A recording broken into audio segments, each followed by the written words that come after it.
El lamento sombrío. Crecí escuchando historias que mi padre traía consigo desde un pueblo remoto en las montañas, un lugar diminuto llamado el Paraíso del Santo, perdido entre caminos polvorientos y cerros color ocre.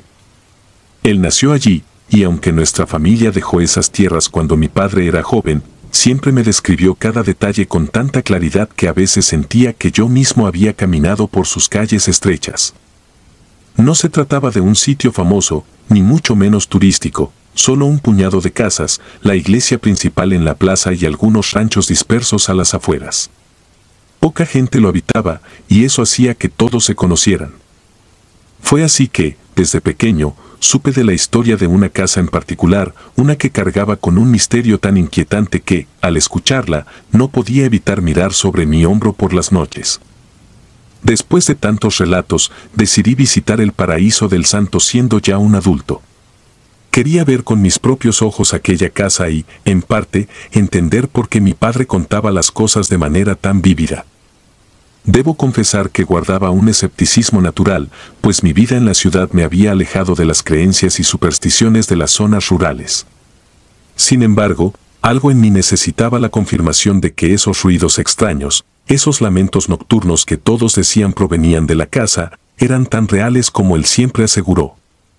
Al llegar al pueblo, lo primero que noté fue su quietud.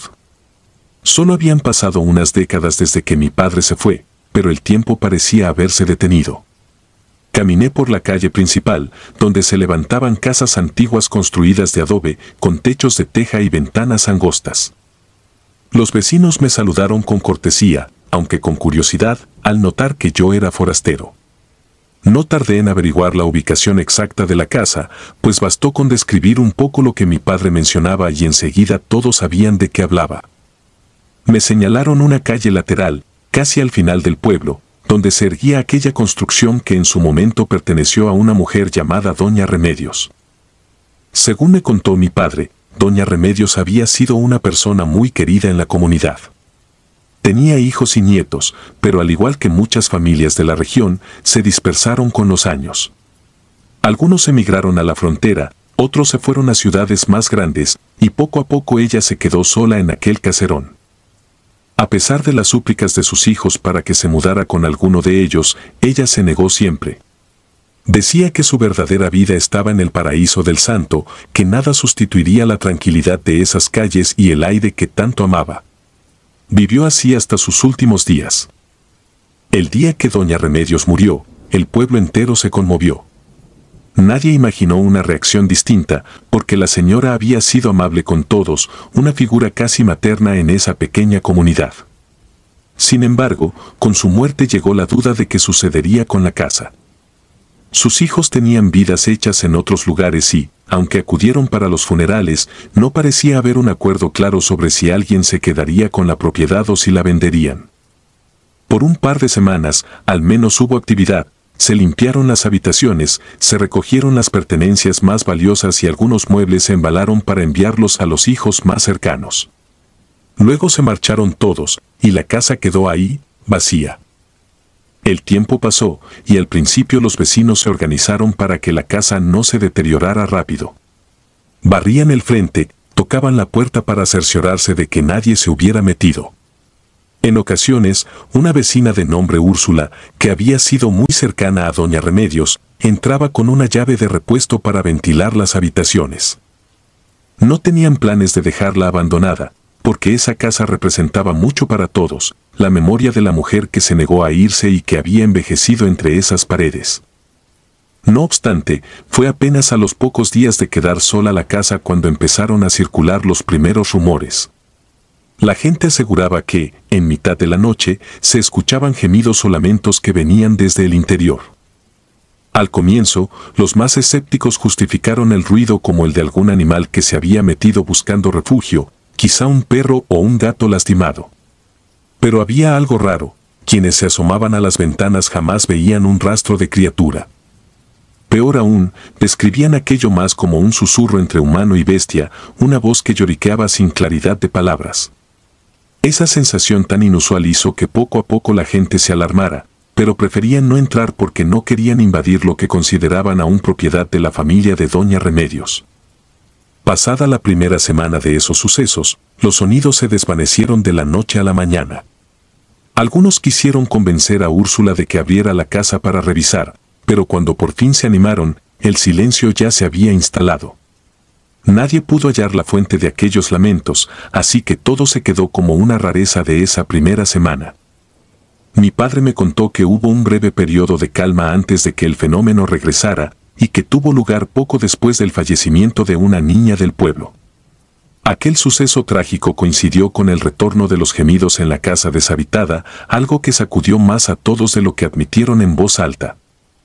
El caso es que, con el correr de los meses, las historias se volvieron más constantes. Cada vez que alguien moría, ya fuera por enfermedad o accidente, el pueblo atestiguaba cómo la casa emitía esos lamentos inconsolables, como si de pronto despertara un llanto ancestral. Pero jamás había un atisbo de alguien adentro. La única persona con acceso regular era Úrsula, y ella misma jura que nunca vio señales de intrusión. Sin embargo, un temor sordo se instaló en los habitantes, se dieron cuenta de que aquellas noches en que lloraba la casa eran un presagio de muerte. Fue así que cuando yo llegué, las historias iban y venían.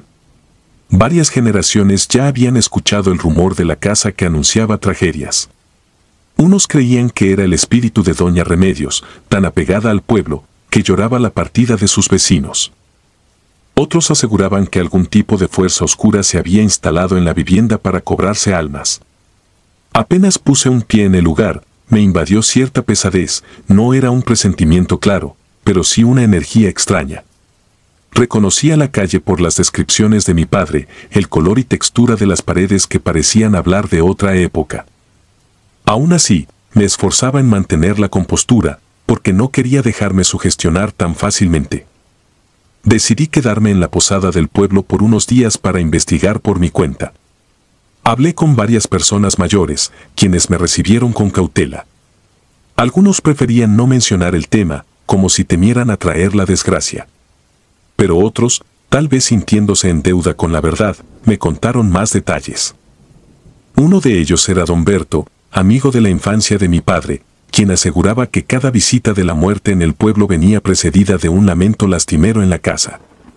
Me describió cómo en los últimos 10 años se habían registrado múltiples fallecimientos, y en todos los casos se escucharon los quejidos al menos una noche antes. No era coincidencia, me dijo con tono firme.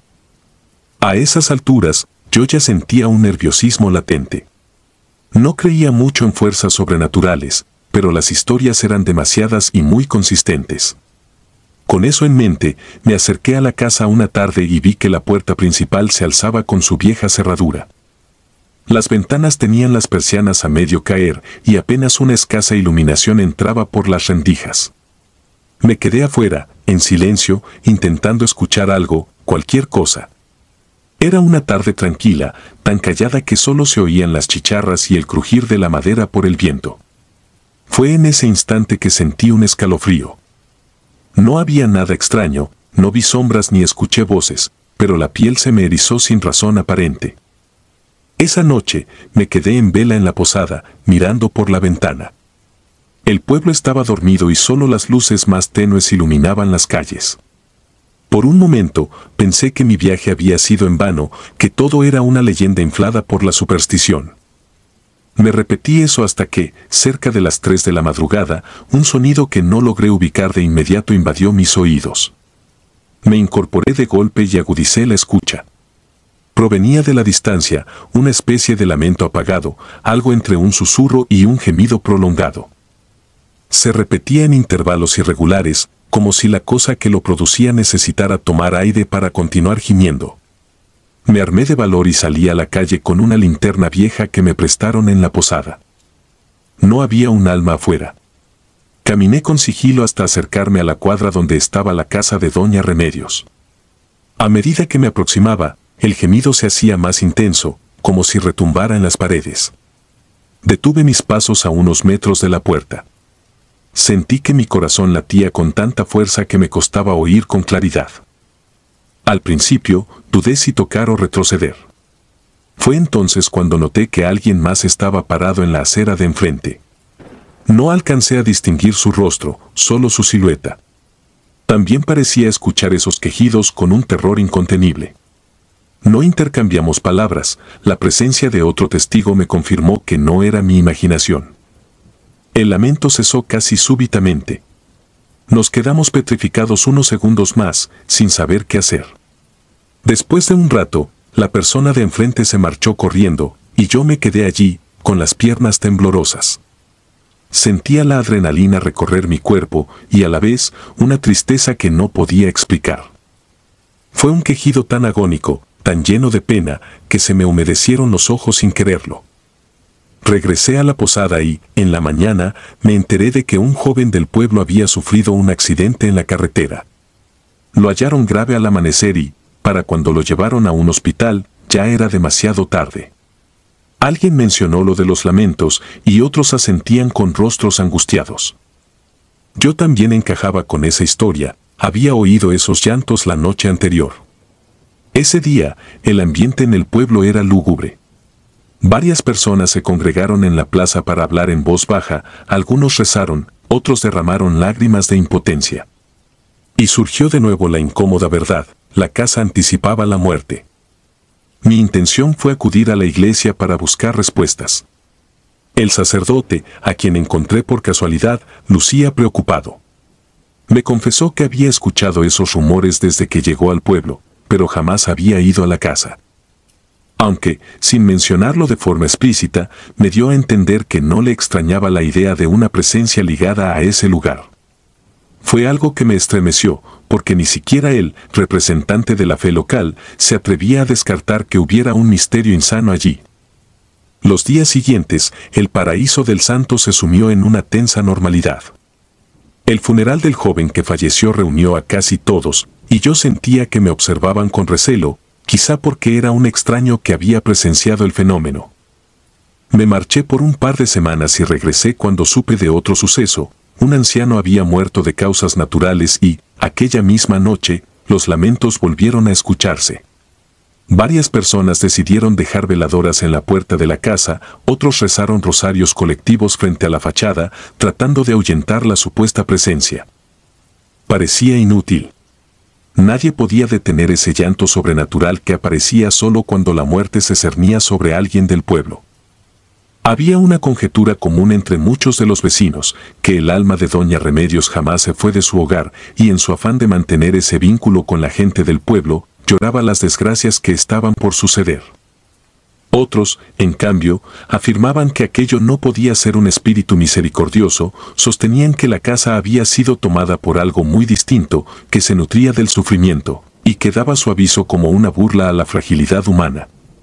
Fuera cual fuera la teoría, nadie quería quedarse cerca de la casa después del anochecer. Con el tiempo, los hijos de Doña Remedios tomaron la determinación de vender la propiedad. Entraron a tramitar los papeles necesarios y la oferta quedó abierta. Sin embargo, pocas personas se mostraron interesadas, los rumores habían llegado lejos, y para los foráneos no era nada atractivo mudarse a un lugar con una fama tan ominosa. Al final, apareció un comprador de otra región, quien no parecía asustarse por las historias. Los lugareños, por supuesto, se preguntaban qué encontraría esa persona cuando viviera allí, o si quizá lograría acallar esos lamentos de una vez por todas. Hubo quienes rezaron por él y otros se limitaron a observar a distancia. Yo abandoné el pueblo con la promesa de volver de vez en cuando. No lo hice tan seguido, pero cada tanto recibía noticias a través de cartas que me enviaba un amigo que radicaba allí. Me contaba que el nuevo dueño se había instalado y que, misteriosamente, los llantos no se habían vuelto a escuchar por un tiempo.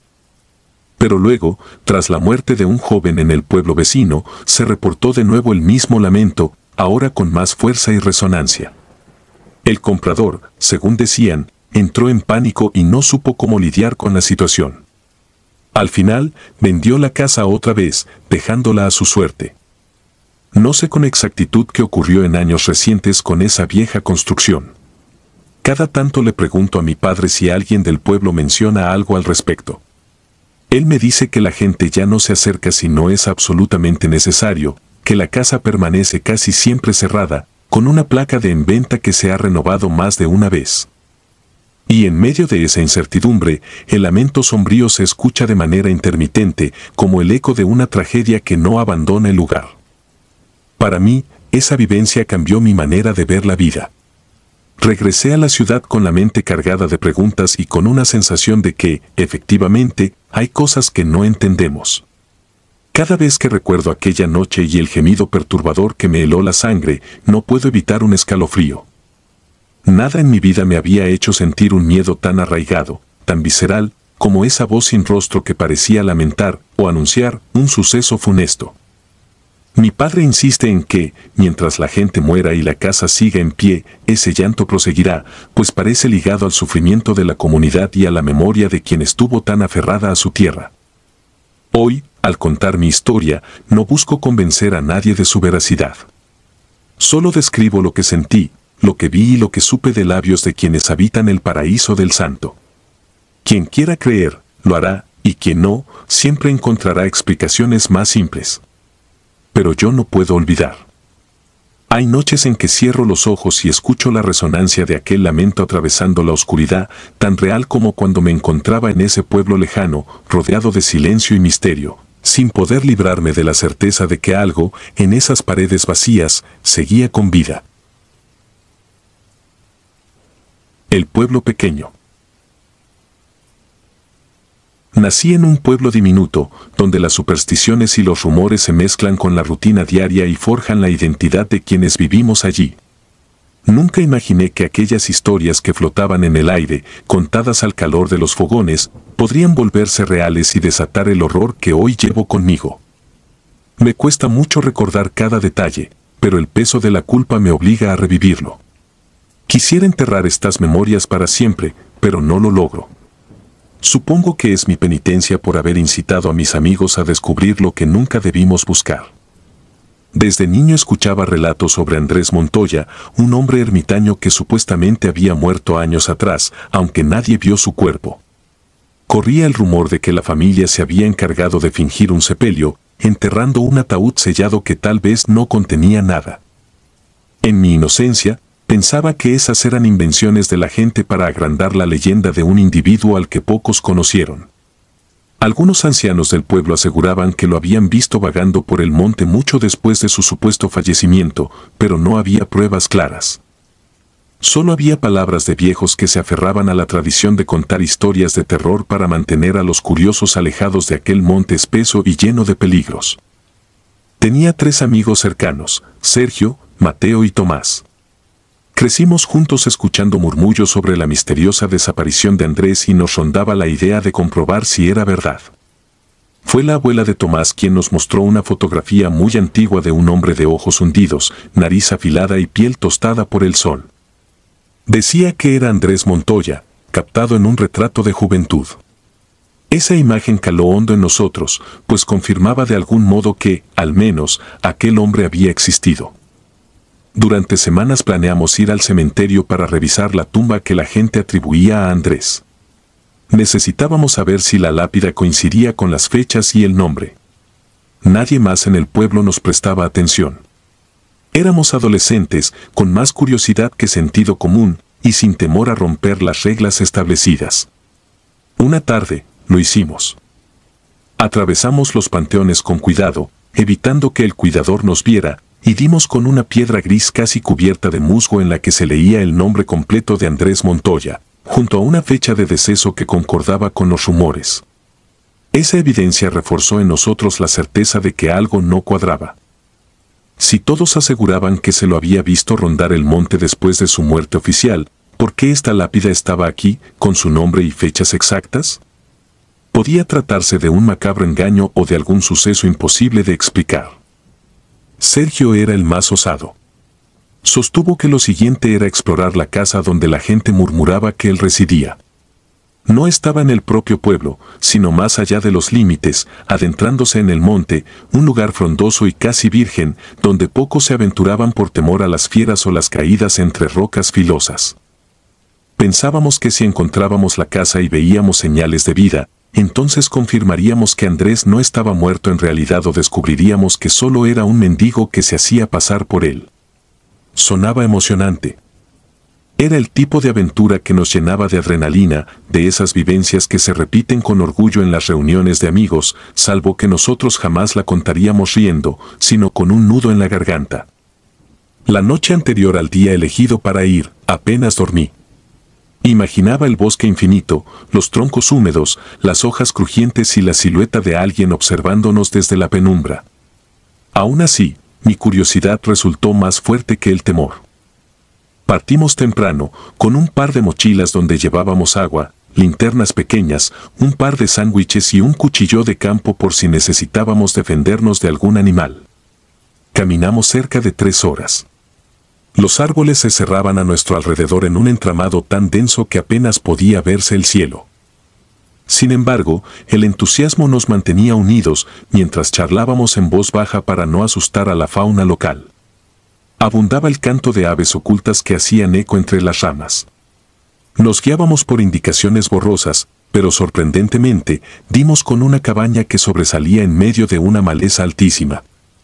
El tejado estaba algo derruido, aunque no parecía un lugar abandonado por completo. Algo, en mi interior, se tensó. Mateo propuso acercarnos con cautela. La fachada se veía sorprendentemente limpia y no sentíamos ningún hedor a podredumbre, lo que nos pareció extraño. Con Sergio a la cabeza, caminamos hasta la puerta principal, golpeamos suavemente, pero no hubo respuesta. La adrenalina mezclada con la necedad nos llevó a forzar la entrada, argumentando que si nadie contestaba, tal vez no había nadie en casa. Adentro olía a moho y a humedad, pero también había un leve aroma a comida rancia, lo que sugería que alguien sí vivía allí. Revisamos la sala, la pequeña cocina y un corredor estrecho que conducía a varias habitaciones. Todo estaba desolado, aunque no cubierto de polvo, lo que indicaba un uso reciente. En la última habitación, donde la oscuridad era más profunda, encontramos una cama. Al principio creí que estaba vacía. Me agaché para revisarla y di un respingo al descubrir que había un hombre acostado, muy quieto, cubierto hasta la frente con una sábana mugrienta. Sergio jaló la tela para verle el rostro. Nos quedamos mudos al reconocer, con total claridad, al mismo hombre de la foto antigua de la abuela de Tomás. Era el mismo gesto, la misma estructura facial, la misma expresión lúgubre. Tenía la piel pálida y unas ojeras tan profundas que parecían hendiduras. Nadie supo cómo reaccionar. La mente me gritaba que aquello era imposible, que debíamos correr, pero el asombro me mantenía inmóvil. Tomás, en un acto de estupidez impulsiva, le tocó la mano para cerciorarse de que estuviera vivo o muerto. Ese simple contacto desencadenó la peor pesadilla de mi vida. El hombre abrió los ojos de golpe, unos ojos inyectados en furia y resentimiento. Sin darnos tiempo a reaccionar, blandió un cuchillo que guardaba oculto bajo su costado y se lo hundió a Tomás en el pecho con una fuerza que me pareció brutal. Mi amigo soltó un grito ahogado y casi de inmediato un chorro de sangre manchó la cama, las paredes, a nosotros mismos.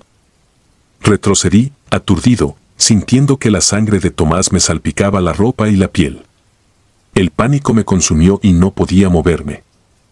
Sergio y Mateo gritaron desesperados y reaccionaron antes que yo, intentando jalar a Tomás, pero el hombre se incorporó con una agilidad antinatural, clavando sus dedos huesudos en el cuello de Mateo. Cuando intentamos separarlos, ya era tarde. El crujido que oí esa tarde ha retumbado en mis sueños una y otra vez. Fue como partir una rama seca. Mateo cayó al piso con la mirada perdida, sin vida. El hombre, con la respiración agitada y un cuchillo empapado en sangre, nos miró con un odio que jamás había presenciado. Estábamos frente a una furia contenida durante años, quizás alimentada por la soledad y la obsesión de que nadie revelara su paradero. Sergio y yo comprendimos que no teníamos fuerzas para enfrentarlo, éramos adolescentes asustados y frágiles, y aquel individuo parecía tener la rabia de un animal salvaje. Corrimos hacia la salida a toda prisa, tropezándonos con muebles y paredes, solo guiados por el instinto de sobrevivir. Llegamos a la puerta y la empujamos con tal desesperación que casi la arrancamos de sus goznes. Cruzamos el umbral y seguimos corriendo, sin siquiera voltear para ver si nos seguía, convencidos de que el hombre saldría detrás de nosotros en cualquier momento. Aún así, no oíamos pisadas tras nuestras espaldas.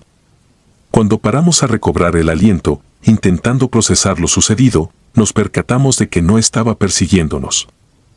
Pensamos, con alivio ingenuo, que el peligro había terminado. Estuvimos caminando por el monte un buen rato, el miedo y la tristeza mezclados en un mar de confusión.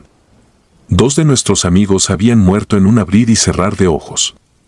Regresar al pueblo y contarlo parecía imposible.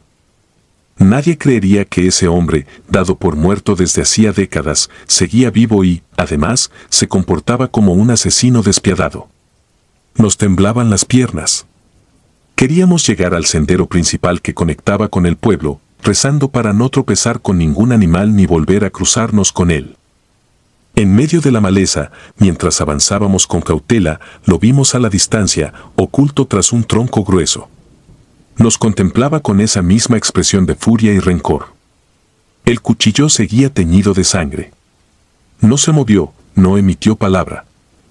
Solo se limitó a mostrar un gesto de advertencia, un gruñido ahogado, como un animal rabioso marcando su territorio. Me estremecí al sentir sus ojos hundidos clavados en mí.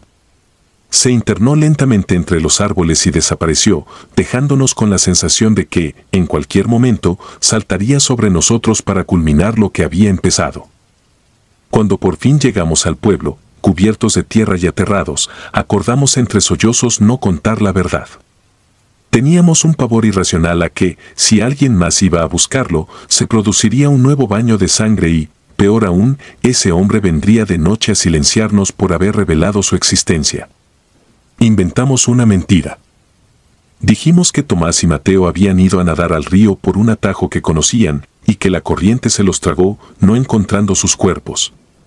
Tardaron semanas en organizar búsquedas infructuosas y todos asumieron que habían muerto ahogados. Sergio y yo nos convertimos en cómplices de una farsa que se forjó en el mismo instante en que contemplamos que la verdad era demasiado macabra para compartirla. Sin embargo, cada día que pasaba sentía la opresión de la culpa.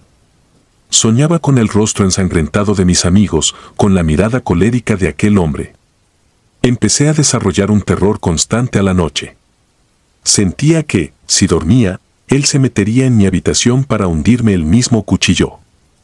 En las esquinas oscuras me parecía verlo de pie, observándome con fijeza. Empecé a escuchar pasos afuera de mi ventana en la madrugada y crujidos que no podía ubicar con exactitud. El miedo me carcomía. Por las mañanas despertaba sobresaltado, con sudor frío y un nudo en la garganta. Para mi desgracia, seguía viviendo en aquel pueblo donde la superstición reinaba, donde todos conocían la historia oficial de la muerte de mis amigos y donde ese hombre habitaba sin que nadie imaginara su existencia. Sergio se marchó al año siguiente. Sus padres consiguieron trabajo lejos y él se fue para no volver. Me quedé solo, sin nadie con quien compartir ese secreto, sin la posibilidad de aliviar mi mente de la carga que llevaba. Día a día notaba mi deterioro.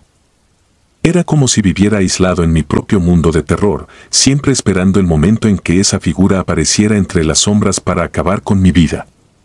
Incluso cuando intenté abrirme con alguien de confianza, el temor me cerró la boca. Bastaba recordar aquel gruñido de advertencia que presenciamos en el monte para retractarme. Me convertí en un espectro dentro de mi propia casa. Dejé de socializar, de salir al anochecer, de buscar consuelo. Solo me quedaba rezar en silencio para que él no volviera. Pasaron años así, con un insomnio que me consumía. Algunas noches sentía ojos fijos mirándome a través de la ventana y la culpa me gritaba que tal vez debería confesar la verdad para descansar. Pero el pánico de provocar una desgracia mayor o de invocar la ira de aquel hombre me paralizaba. Ahora que han pasado tantos años, no sé qué fue de ese asesino y no sé si sigue morando en la cabaña o si fue a atormentar a otro pueblo. Pero jamás pude olvidar. Siento que su presencia se impregnó en mí como si hubiese marcado mi destino.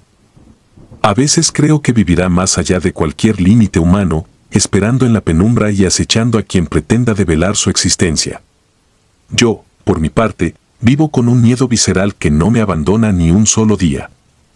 He decidido compartir esta historia porque no quiero llevármela a la tumba. Ya no me importa si la gente no me cree o piensa que he perdido la razón. Tal vez confesarlo sea mi forma de pedir perdón a los amigos que perdí por mi imprudencia. Me arrepiento de no haber sospechado que esos rumores podrían ser reales, de no haber escuchado las advertencias de los ancianos que siempre nos recomendaron no adentrarnos en ese monte. Pero en aquel entonces, todos estábamos cegados por la curiosidad y el deseo de sentir la emoción de algo prohibido. Fuimos insensatos, y ese día selló nuestro destino de la peor forma. A menudo sueño con Tomás y Mateo, veo sus rostros manchados de sangre, oigo sus gritos y me veo a mí mismo inmóvil, petrificado por el terror. Me despierto llorando, con la conciencia más oscura que nunca. He imaginado infinidad de veces lo que habría pasado si no hubiésemos ido ese día, si hubiese propuesto algo distinto para entretenernos, si me hubiera detenido a meditar sobre las consecuencias de irrumpir en la casa de un desconocido. Pero el tiempo no retrocede y mis amigos no volverán. Solo quedo yo, amarrado a un secreto que me corroe el alma y me obliga a vivir en la frontera entre la cordura y el pavor perpetuo. No sé cuánto más resistiré así, más sigo despertando y respirando, recordando el chasquido de un cuello roto y la mirada de odio de aquel hombre. Quizá eso sea el peor castigo, saber la verdad y no poder aliviar el peso de haber incitado una tragedia que me ha condenado a un miedo incesante. Vivo con la certeza de que, en algún rincón del monte, alguien me observa, silencioso y paciente, velando su secreto y esperando que yo rompa mi mutismo para volver a matarme a mí o a quienes me rodean. Quizás sea solo mi imaginación desbordada por la culpa, o tal vez él sigue vivo, alimentándose de la oscuridad que sembró en mi existencia. A fin de cuentas, este tipo de sombras nunca mueren. Permanecen, como un eco siniestro, al acecho de quienes se atreven a buscarlas. Y yo fui tan necio que no supe detenerme a tiempo. Solo puedo advertir a quien lea estas líneas que no ignore los rumores, que no subestime las historias de un pueblo pequeño. Algunos secretos están mejor sepultados, porque a veces, al hurgar en las sombras, uno puede encontrarse con horrores que jamás permitirán que vivas en paz. Yo soy la prueba viviente de ello y lo seguiré siendo hasta mi último suspiro. El silencio acechante. Me llamo Agustín, tengo 36 años y desde que tengo uso de razón he vivido en un pequeño pueblo enclavado entre cerros. La vida aquí nunca ha sido agitada, pero tampoco llega a ser totalmente pacífica.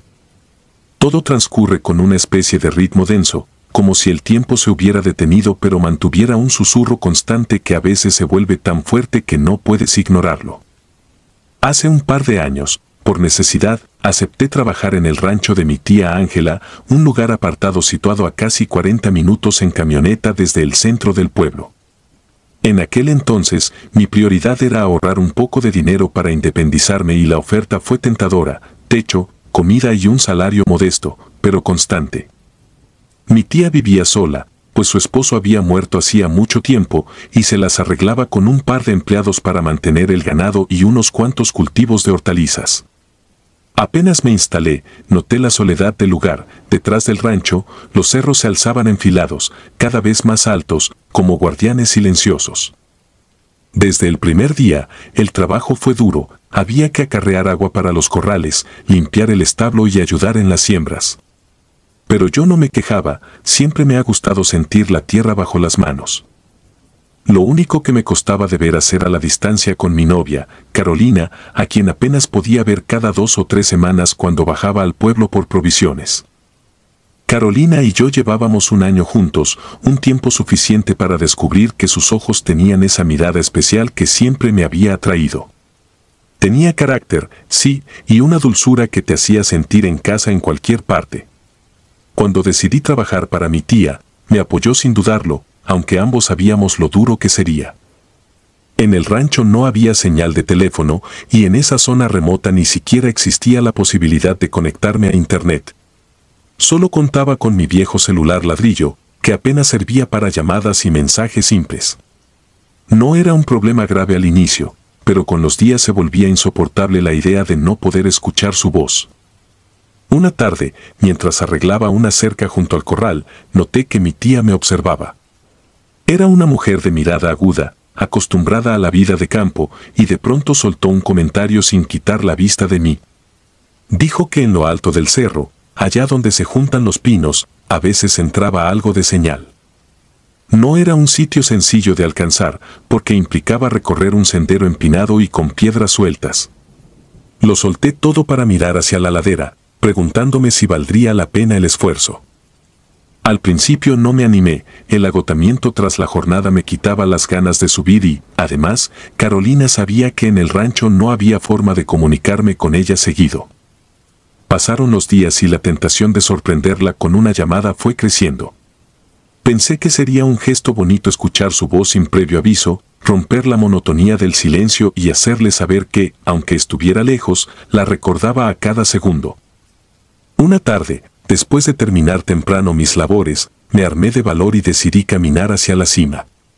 El sendero resultó más empinado de lo que esperaba, la tierra se desmoronaba con facilidad y el sol pegaba con fuerza, pero la determinación pudo más. Hacia la mitad del camino sentí que el cansancio me dominaba, me detuve un instante y eché un vistazo al rancho, que se veía diminuto allá abajo. Cuando por fin alcancé la ladera superior, la vista me dejó sin aliento. Las montañas parecían infinitas y el viento era más fresco. Revisé el celular y, tras unos segundos, apareció una barra de señal. Me brotó una risa silenciosa, esa mezcla de triunfo y alivio. Marqué de inmediato el número de Carolina. ¿Su voz me recibió con un bueno? Apenas audible, y sentí un nudo en la garganta.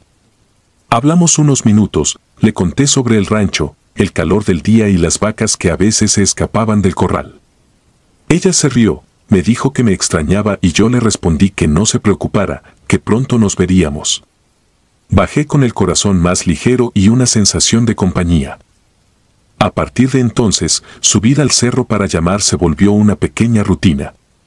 Siempre lo hacía de día, terminando las faenas más duras, porque no me apetecía nada cruzar ese sendero de noche. La dificultad del camino no menguaba, pero mi cuerpo se acostumbró. Sin embargo, empecé a notar algo inquietante. Cierta tarde, el aire en la cima se sentía diferente, espeso, como si una tormenta invisible se agazapara cerca. Hablaba con Carolina intentando sonar normal, pero se me cortaban las frases. Ella, extrañada, me preguntó si pasaba algo. Fingí que no y le dije que el tiempo estaba raro, como a punto de llover, pero no estaba realmente seguro. Volví al rancho con una incomodidad en el pecho, una especie de presentimiento oscuro que no podía explicar. Unos días después, mi tía me dio la tarde libre y pensé en aprovechar para subir de nuevo. El cielo estaba un poco nublado, pero no parecía que fuera a desatarse una tormenta. Al avanzar entre el monte, de pronto vi a alguien. Un hombre descendía muy despacio por la ladera, vestido con ropa negra como de campesino, pero sucia de manchas indescriptibles, como si estuviera impregnada de hollín o algo similar. Llevaba un sombrero grande y rígido, que apenas dejaba ver su rostro. Me pareció extraño que no hiciera ningún ruido al pisar, pues el suelo estaba lleno de ramas y piedras sueltas. Lo perdí de vista un instante y seguí mi camino, intentando no pensar demasiado en ello. Pero al recorrer un tramo más, esa misma figura apareció otra vez bajando directamente hacia mí. Tuve que detenerme. ¿Cómo había llegado allí tan rápido? No tenía lógica. El hombre mantenía el rostro inclinado y al pasar a mi lado solo soltó un buenas con voz ronca, sin levantar del todo la cabeza.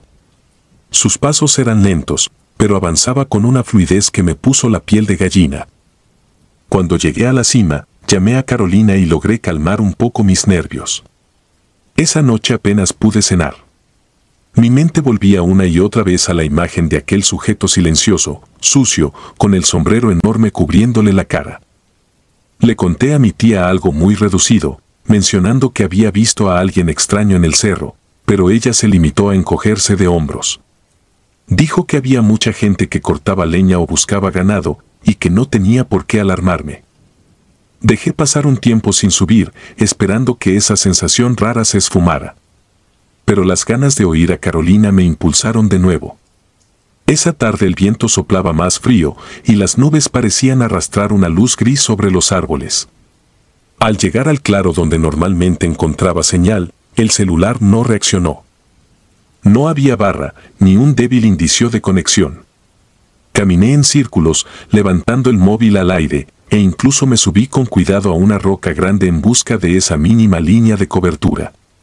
Entonces sentí un empujón violento en la espalda. No tuve tiempo de nada, resbalé y caí, dándome un golpe en el costado.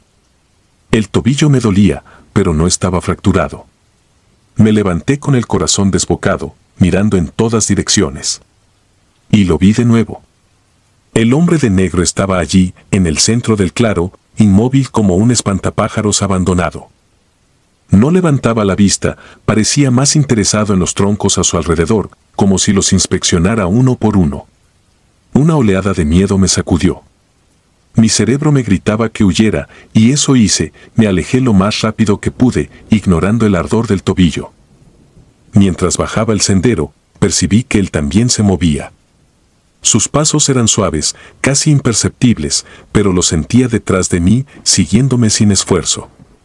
Intenté no volver la cabeza, pero el horror pudo más. Miré por encima del hombro y comprobé que había reducido la distancia.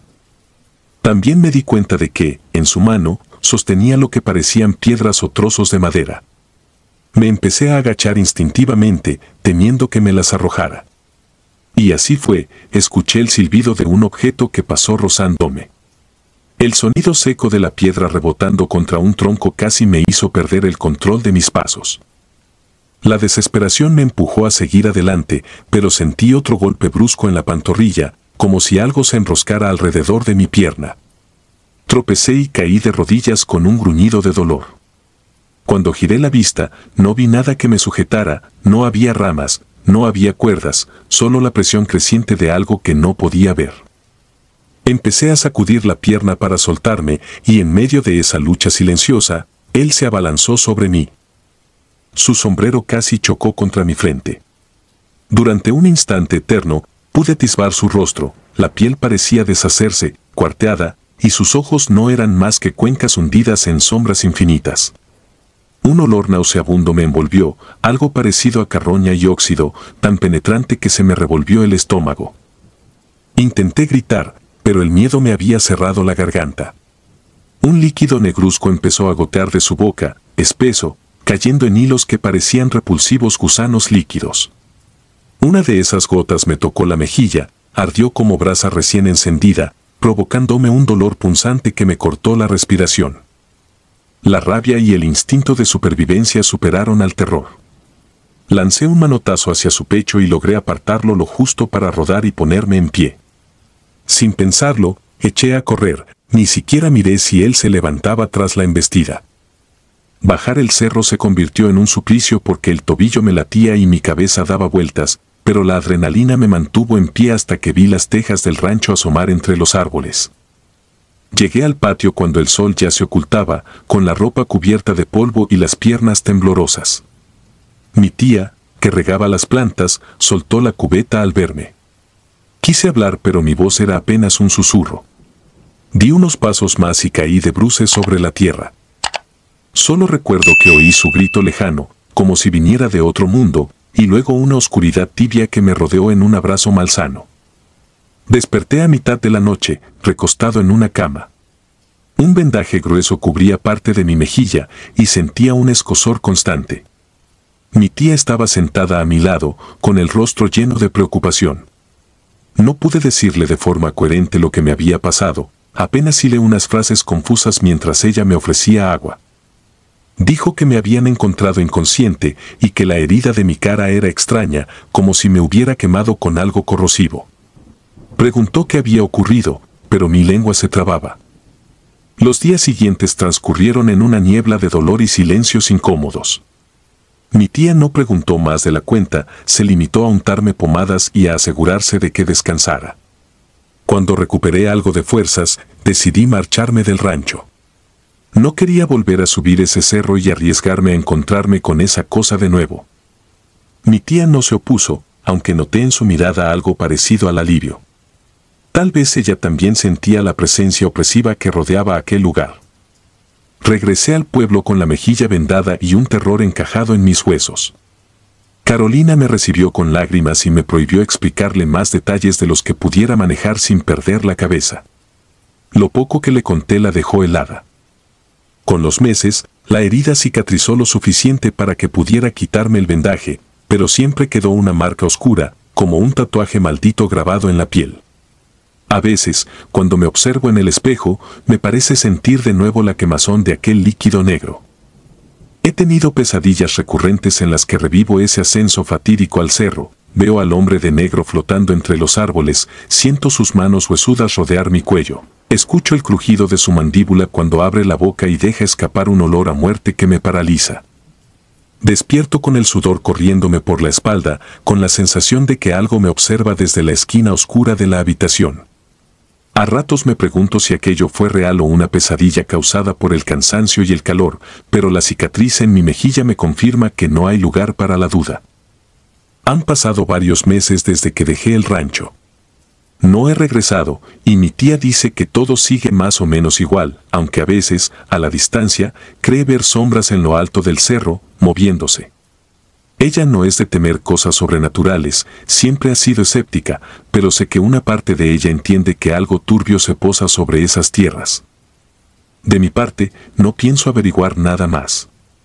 Cada noche en la que me cuesta dormir, recuerdo esos ojos hundidos, esa boca supurante y el dolor lacerante de su toque. Recuerdo cómo el viento se volvió irrespirable cuando esa figura surgió de ninguna parte, silenciosa y letal, para hundirme en un terror que aún no termino de nombrar. Aunque he tratado de seguir con mi vida, ese encuentro me persigue de una forma íntima y constante. No importa cuántas explicaciones mundanas quiera buscar, no hay razón que logre calmar la certeza de que vi algo que no pertenecería a ningún sendero, a ninguna cima, a ningún cuerpo vivo o muerto. A veces, al cerrar los ojos, creo escuchar pasos suaves rozando la tierra, pasos que no dejan huellas, pasos que no deberían existir. Y quizá eso sea lo más espeluznante, saber que hay rincones en este mundo donde lo imposible no solo existe, sino que te observa en silencio, esperando un descuido para mostrarte un abismo que jamás se olvida. La peregrinación. Esto me ocurrió hace casi un año, en un pequeño poblado rural situado a las afueras de Tenosique, en la frontera sureste de México. Mi familia y yo formamos parte de un grupo de la iglesia local que viaja por diversas comunidades organizando retiros, ayudando con la logística de las fiestas patronales y apoyando en peregrinaciones. Somos muy devotos, pues nos han criado bajo la idea de que servir a los demás es también servir a Dios. Yo siempre consideré estas salidas como experiencias enriquecedoras, pero aquella vez descubrí lo que significa el verdadero terror. Nos habían pedido colaborar en una peregrinación que saldría de un camino comarcal hasta una iglesia situada en un paraje vecino. La región es conocida por sus cerros rodeados de vegetación densa y por su clima cambiante. Aquel diciembre, el frío no era habitual en esa zona, pero el pronóstico anunciaba una llovizna persistente que se convirtió en una neblina pesada al atardecer. Pese a todo, mi madre y yo fuimos temprano para arreglar el altar, colocar adornos y preparar la venta de comida que se haría después de la misa. Era importante porque la comunidad esperaba una celebración digna y muchos feligreses habían colaborado con donaciones de alimentos. Estábamos preocupadas por Adán, mi prometido, quien no siempre podía acompañarnos debido a su trabajo en un poblado más grande, a varios kilómetros de donde nos encontrábamos.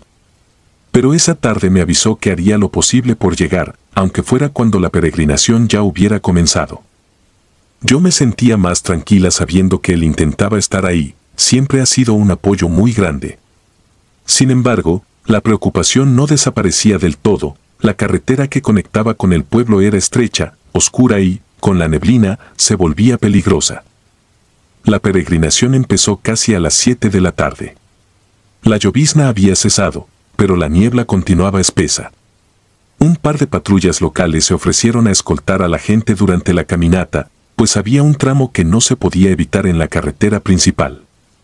El plan consistía en recorrer algunos kilómetros a pie hasta la iglesia, que estaba en un poblado aledaño.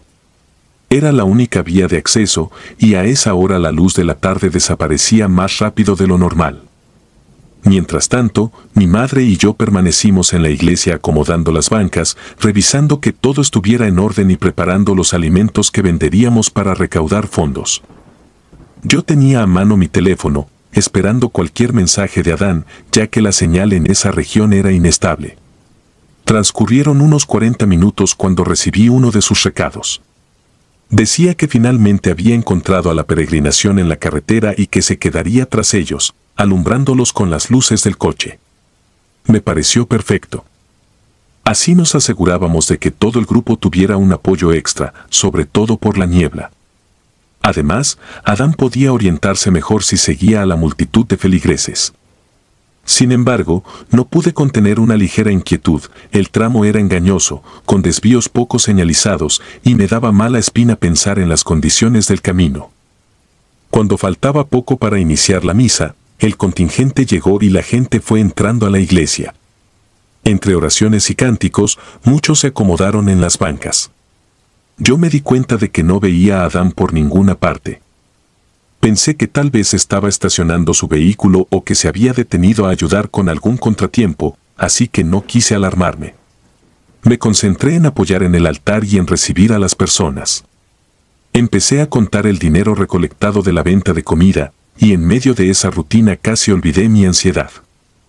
En un momento, cerca de la mitad de la misa, sentí que mi teléfono vibraba.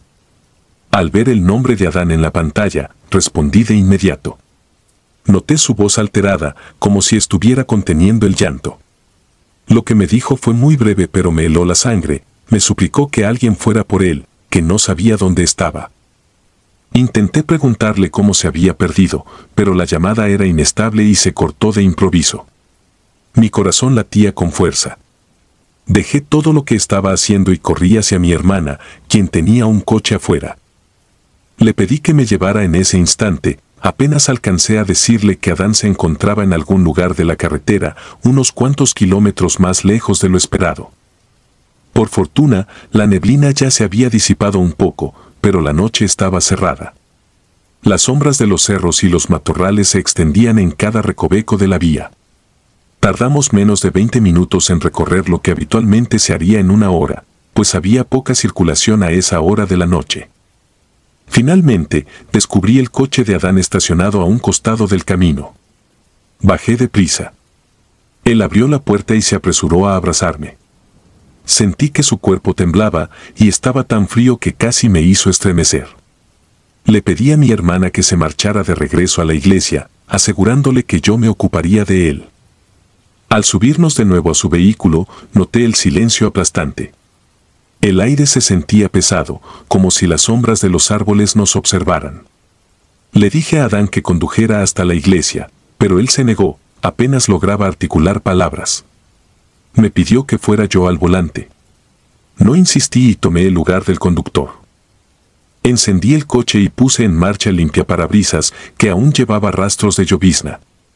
Mientras empezaba a conducir, le pregunté suavemente qué había ocurrido. Al principio, su mirada estaba ausente, como si no procesara mis palabras. En ese trayecto de regreso, a la luz tenue de los faros, me contó la experiencia que acababa de vivir. Dijo que había tomado la carretera correcta basándose en las indicaciones que yo le di, pero notó dos entradas muy similares. Pensó que la primera no era la adecuada y siguió algunos kilómetros más, esperando encontrar otra. Cuando no la encontró, decidió retroceder y fue entonces cuando la neblina se intensificó. De pronto, vio a la distancia varias siluetas caminando a un costado de la carretera, con velas y cantos tenues. Suponiendo que era la peregrinación que buscaba, se colocó detrás del grupo para alumbrarlos y al mismo tiempo guiarse por su camino. Notó algo extraño, estaban prácticamente a oscuras, pero por la forma en que rezaban y avanzaban, creyó que solo intentaban llevar su devoción con serenidad. No quiso detenerse a preguntarles nada y prefirió simplemente acompañar la fila desde atrás.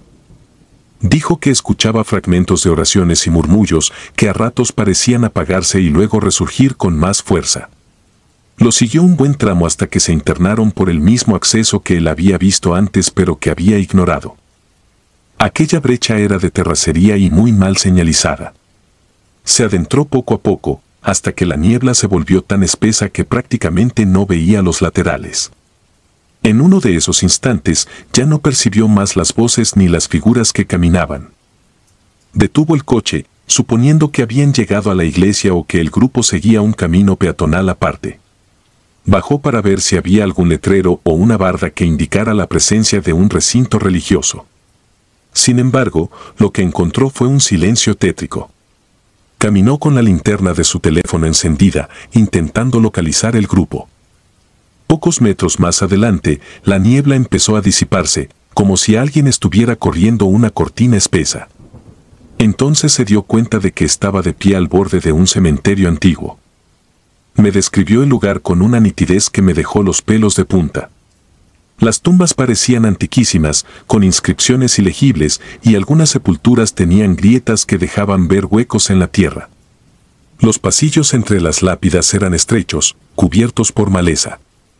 No había ni un alma en el lugar, y la bruma se alejaba lentamente, como si se burlara de él. Gritó para ver si alguien del contingente aparecía, pero nadie contestó. Dijo que tuvo la sensación de que lo observaban desde la penumbra. Casi podía percibir respiraciones o pasos a su espalda. Salió de allí corriendo, se subió al coche y aceleró sin saber en qué dirección. Luego de unos minutos de avanzar a ciegas, se detuvo cuando localizó la carretera principal. Fue entonces que me llamó presa del pánico. Mientras me explicaba esto, yo miraba por el retrovisor esperando no ver nada inusual detrás de nosotros. El camino de vuelta a la iglesia se sintió eterno. Cuando por fin llegamos, la misa había concluido. La gente se había dispersado y solo el párroco y algunos ayudantes quedaban acomodando los últimos detalles. Adán aún temblaba, y su voz delataba un pavor que jamás le había conocido. Busqué al padre Lorenzo, a quien expliqué la situación con la esperanza de que sus palabras calmaran a mi prometido. El sacerdote nos llevó a la sacristía, donde la penumbra era menos amenazante que en la calle. Nos dijo que, en efecto, varias personas de la zona comentaban sobre peregrinaciones fantasma que aparecen en esas carreteras apartadas. Algunas teorías hablan de almas que permanecen errantes, fallecidas en accidentes o que simplemente nunca hallaron reposo. Otras historias sostienen que se trata de seres malintencionados que buscan extraviar a los vivos para que se pierdan en la noche y jamás regresen. El padre Lorenzo mencionó que, en aquella región, se han encontrado restos de antiguos pobladores cuyo número exacto se desconoce. Mucha gente nativa asegura haber visto luces y procesiones desapareciendo entre los montes, sobre todo en vísperas de festividades religiosas. Se dice que estos grupos avanzan rezando, sin responder a quien los llame, como si no pudieran ver ni escuchar a los vivos. Quienes los han seguido, a veces, terminan en lugares lúgubres como barrancos, ruinas abandonadas o cementerios en desuso. Hay campesinos que cuentan haber perdido a un familiar que salió de su casa tras ver pasar a estas supuestas apariciones. Otras versiones hablan de campanas tenues y murmullos casi hipnóticos que incitan a la gente a caminar tras ellos. Esa noche, cuando el sacerdote terminó de contarnos esas historias, el corazón de Adán se encogió aún más, y el mío también. Nunca antes había sentido esa mezcla de desconcierto, curiosidad y miedo al mismo tiempo. Me aferré a su mano para darle un poco de fuerza. El padre rezó unas oraciones para tranquilizarnos. Varios feligreses se enteraron de lo sucedido y nos dijeron que su principal consejo era no volver a transitar esos caminos solos, especialmente en las horas más oscuras. Un señor mayor, conocido por haber vivido en el pueblo desde niño, nos comentó que las peregrinaciones fantasma a veces aparecen en noches frías o lluviosas y que, cada vez, conducen a una zona distinta, como si vagaran sin rumbo. Todo aquello se me quedó grabado. Al terminar la jornada, partimos de regreso a casa. Llevaba el auto a baja velocidad, sintiendo todavía la presión en el pecho. No dejamos de mirar por los espejos, temiendo que una columna de figuras se asomara en la penumbra. Cuando por fin llegamos a nuestro hogar, Adán quiso pasar la noche en silencio. Su mirada se perdía en la ventana, quizás recordando la imagen escalofriante del cementerio y la súbita desaparición de aquella gente que él creyó peregrinos reales. Pasaron varios días antes de que recuperara la calma. Yo también me encontraba extrañamente inquieta, como si algo se hubiera desplazado en mi realidad. La iglesia continuó organizando más eventos, pero ahora tomábamos mayores precauciones al viajar. Empecé a investigar un poco sobre los reportes de esa misma carretera. En la parroquia, el padre Lorenzo me compartió algunos recortes de periódicos locales donde se hablaba de apariciones y accidentes. No había una explicación oficial, solo testimonios de personas que coincidían en lo mismo, hombres, mujeres e incluso niños que avanzaban rezando, sin voltear a mirar si alguien se unía a ellos. A veces, alguien los seguía y acababa perdido en parajes remotos. Aún con estas historias, mucha gente de fe considera que no hay nada que temer, que se trata de almas necesitadas de oración o de engaños del demonio.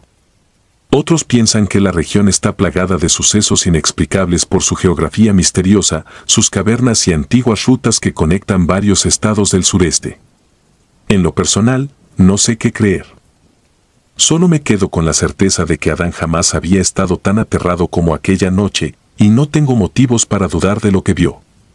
A partir de entonces, cuando organizamos peregrinaciones, siempre planeamos rutas bien definidas, con patrullas que nos escoltan y con horarios estrictos para no tener que caminar tras la caída total del sol. Algunas personas que conocieron nuestra historia la interpretan como una prueba de fe, dicen que a veces se nos presenta lo sobrenatural para recordar que la vida terrenal no es todo lo que existe.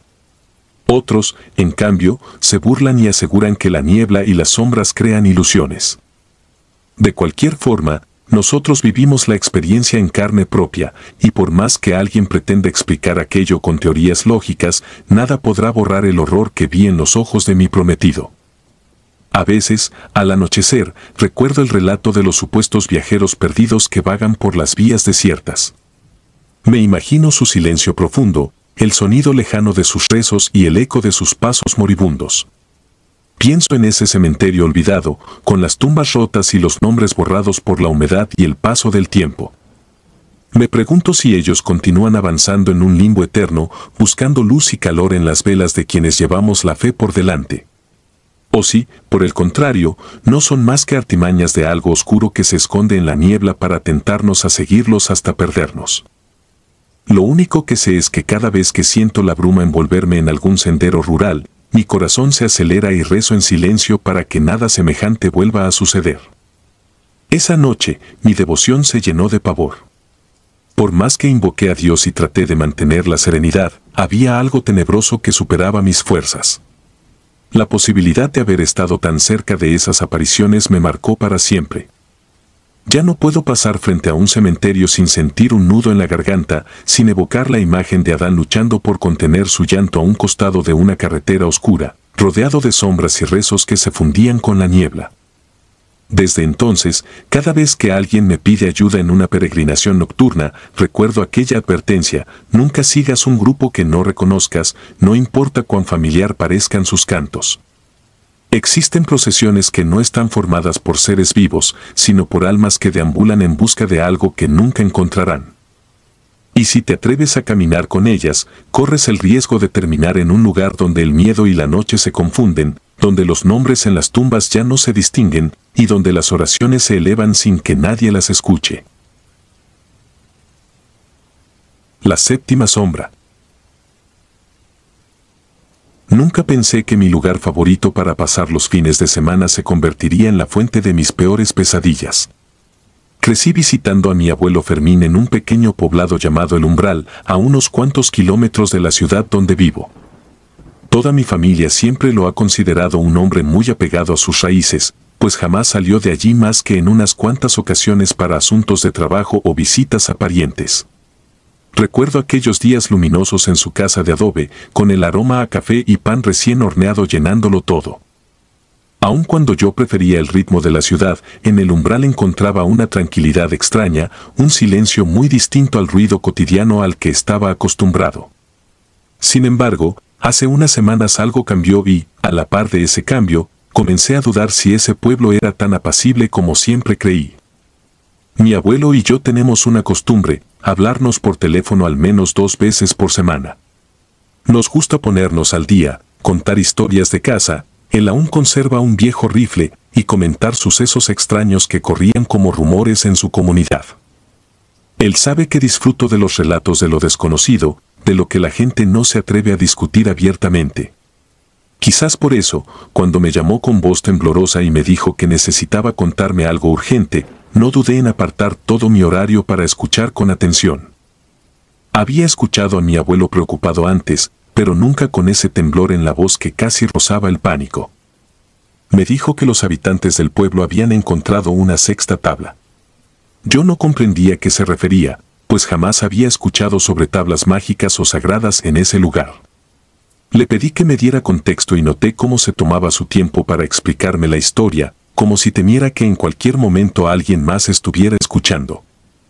Habló de una época anterior a su nacimiento, cuando el umbral había sido descubierto por un grupo de viajeros que llegaban de otras regiones más habitadas. No era el poblado más antiguo del estado, pero sí uno de los más alejados, y en ese entonces se encontraba casi en ruinas. Sus construcciones estaban destruidas y había decenas de animales muertos en un punto central del poblado: cabras, perros, caballos, todos en un mismo espacio, como si hubieran sido sacrificados. Un olor pestilente a azufre impregnaba el aire, y los pocos que se atrevieron a entrar recordaban haber sentido una carga tan pesada que varios se enfermaron al poco tiempo de abandonar el lugar. No había nadie viviendo allí, al menos en apariencia, así que los recién llegados tomaron la decisión de levantar de nuevo el pueblo. Comenzaron a traer provisiones, a construir casas, a limpiar y reparar estructuras. Sin embargo, por las noches, desde las colinas se veían luces que se acercaban a las orillas del umbral, y con ellas una serie de hombres y mujeres cubiertos con mantos negros. Se mantenían lo suficientemente lejos para no entrar en contacto con quienes trabajaban durante el día, pero hacían ritos extraños, y al amanecer dejaban restos de animales sin vida en las esquinas de las veredas. Nadie sabía qué era exactamente lo que adoraban, pero a juzgar por las marcas talladas en la tierra y los sonidos guturales que emitían, se trataba de algún culto siniestro que nadie se atrevía a enfrentar de frente. Según lo que llegó a oídos de mi abuelo Fermín, y que su propio padre, mi bisabuelo, le relató, los colonos que intentaban revitalizar el pueblo sufrieron de una serie de desgracias que jamás habían experimentado. Accidentes inexplicables ocurrían sin cesar. Herramientas se rompían sin causa aparente. La gente emproblemada en el poblado vecino caía enferma o moría en circunstancias desconocidas, y siempre resultaba que tenían parientes o amigos trabajando en la reconstrucción del umbral. Los animales amanecían muertos en los corrales sin rastros de violencia evidente. Poco a poco, todos comenzaron a temer que aquellos encapuchados de la noche tenían algo que ver con tanto infortunio. Aún así, muchos se empeñaron en seguir adelante. Orgullo, terquedad o simple esperanza de levantar un nuevo hogar los mantenía allí. Para contrarrestar la supuesta influencia maligna, consultaron a un sacerdote que ofició misas en distintas parroquias cercanas. Él les recomendó tallar 7 tablas de madera con pasajes bíblicos específicos, bendecirlas y repartirlas en zonas estratégicas alrededor del umbral para cubrirlo por completo con una especie de protección espiritual. Nadie más, aparte de 2 personas, sabría la ubicación exacta de esas tablas para evitar que pudieran ser halladas y destruidas. El plan, según contaba mi abuelo, funcionó. La atmósfera empezó a limpiar su opresión y las desgracias se redujeron hasta casi desaparecer. Sin embargo, aquellos encapuchados siguieron apareciendo, pero se detenían en las afueras, gritando toda clase de maldiciones y amenazas a los habitantes. Con el tiempo, el pueblo creció y se solidificó. Más gente llegó, y los bandos de desconocidos parecieron dispersarse, como si hubieran perdido interés o fuerzas para entrar. Fue así como nació el umbral que yo conocía, un lugar casi suspendido en el tiempo, con la gente más amable que uno pudiera encontrar, donde la vida se desenvolvía con una parsimonia envidiable. Esa historia habría quedado como un simple relato de ancianos si no fuera porque, en fechas recientes, empezaron a ocurrir hechos demasiado similares a lo que mis antepasados vivieron. Cierta mañana, hace algunos meses, un grupo de vecinos halló la primera tabla destrozada junto al altar de la iglesia. Por alguna razón, las autoridades lo tomaron como vandalismo, pero mi abuelo sabía que se trataba de una de esas 7 tablas de protección. Con el pasar de los días, aparecieron otras tantas, siempre astilladas o quemadas, en la plaza principal o cerca de los caminos de entrada. El pánico se desató cuando se reconoció que eran las mismas tablas que tantos años atrás habían salvado al pueblo del influjo de aquella secta desconocida. Ahora, me dijo mi abuelo, ya sumaban 6. 6 tablas encontradas y destruidas, una tras otra, y las dejaban a la vista de la gente para que comprendieran el mensaje. A pesar de ello, algunas familias se empeñaban en mantener el suceso en silencio, culpando a bromistas o atribuyéndolo a meras casualidades. De hecho, hubo vecinos que amenazaron con castigar a cualquiera que hablara demasiado y sembrara el miedo entre la comunidad. Tal vez les asustaba verse forzados a creer en algo que habían decidido enterrar en el olvido. La semana pasada, mi abuelo me confesó que un grupo de hombres había aparecido en la periferia del pueblo. Estaban vestidos de negro y usaban capuchas. Parecía que se repetía la misma escena de antaño, esta vez con mayor descaro, como si se sintieran seguros de que las protecciones ya casi no funcionaban. Mi abuelo no podía asegurar que fueran los mismos, tanto tiempo había pasado, pero su sola presencia invocaba los recuerdos más oscuros de la historia del lugar. Cuando me lo contó, sentí un escalofrío que me recorrió de la cabeza a los pies, pues ya no se trataba únicamente de un relato, yo conocía de primera mano a la gente de El Umbral y los había visto trabajar, convivir y aferrarse a su tierra. Ahora podía percibir en sus voces, al hablar con ellos, un matiz de desesperación y temor que jamás antes había notado. Cuando corté la llamada aquella noche, mi corazón palpitaba con tanta fuerza que no pude dormir. Durante días estuve reflexionando si debía ir a ver a mi abuelo en persona. Al final decidí hacerlo. Empaqué unas cuantas mudas de ropa, tomé mi coche y manejé hasta su casa. El camino pareció más largo de lo normal, en parte porque mi cabeza rebosaba de preguntas sin respuesta. ¿Y si todo era un rumor alimentado por el pánico colectivo? ¿Y si, en efecto, esos hombres planeaban volver a tomar el pueblo con algún ritual siniestro que no lograba entender? Al llegar, me recibió un silencio abrumador. Mi abuelo me saludó, pero noté su semblante mucho más demacrado que la última vez. También me di cuenta de que mantenía todas las luces de la casa encendidas, incluso en plena tarde. Cuando le pregunté si estaba bien, esquivó la mirada, como si temiera decir algo que atrajera la desgracia. Me senté con él en la sala y, en voz muy baja, me habló de un rumor reciente. La 7ª tabla estaba aún oculta en algún rincón del pueblo, y nadie sabía con exactitud dónde. Lo único claro era que estos nuevos encapuchados la buscaban, y estaban muy cerca de hallarla, si no es que ya lo habían hecho. El miedo más grande de mi abuelo era que, al destruirla, todo lo que se había contenido con ayuda de la protección se liberara nuevamente. Aquella noche, a pesar de mis intentos por descansar, no pude conciliar el sueño. Me quedé inmóvil en mi cama, escuchando cualquier ruido fuera de lo común. El viento rozaba las ventanas con un murmullo que, a ratos, parecía un lamento lejano. Tal vez era mi imaginación, pero juro que en cierto momento escuché un cántico apagado, un murmullo repetitivo que provenía desde las afueras. Sentí un nudo en el estómago e, incapaz de soportar la ansiedad, me levanté para asomarme. Todo lucía oscuro, aunque distinguí, a lo lejos, un pequeño resplandor como de antorchas. Ni siquiera tuve el valor de abrir la puerta para investigar.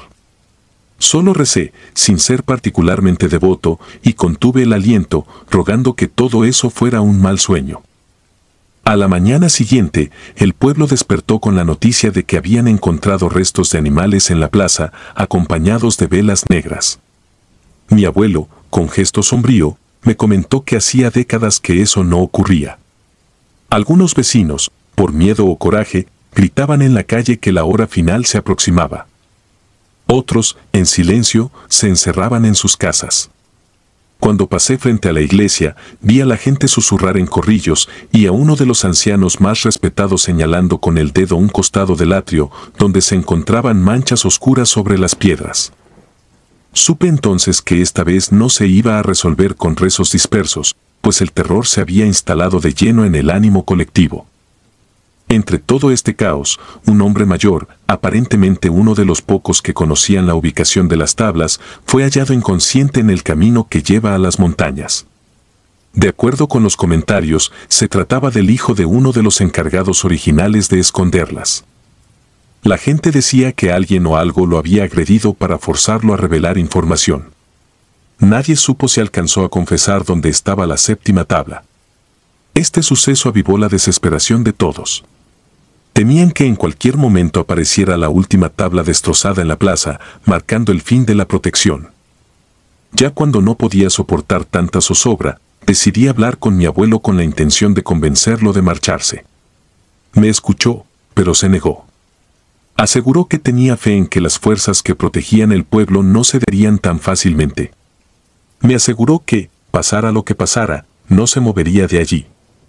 Entendí que no iba a cambiar de opinión. Aún así, me ofrecía quedarme unos días más con él, para no dejarlo solo. Él asintió en silencio. Esa misma noche, volví a sentir ese canto lúgubre. Cuando me armé de valor para espiar por la ventana, vi movimientos de sombras en los lindes del poblado, figuras humanoides que se arrastraban con sigilo, cargando algo que no pude distinguir con claridad. El miedo me paralizó, y solo atiné a rezar, deseando que la oscuridad no cruzara el umbral de nuestras puertas. Pasaron 2 días sin nuevos hallazgos de tablas rotas. Algunos albergaban la esperanza de que la última se mantuviera a salvo. Otros, más pesimistas, pensaban que ya había sido destruida en secreto y que lo peor estaba por llegar. Yo, sinceramente, no sabía qué creer.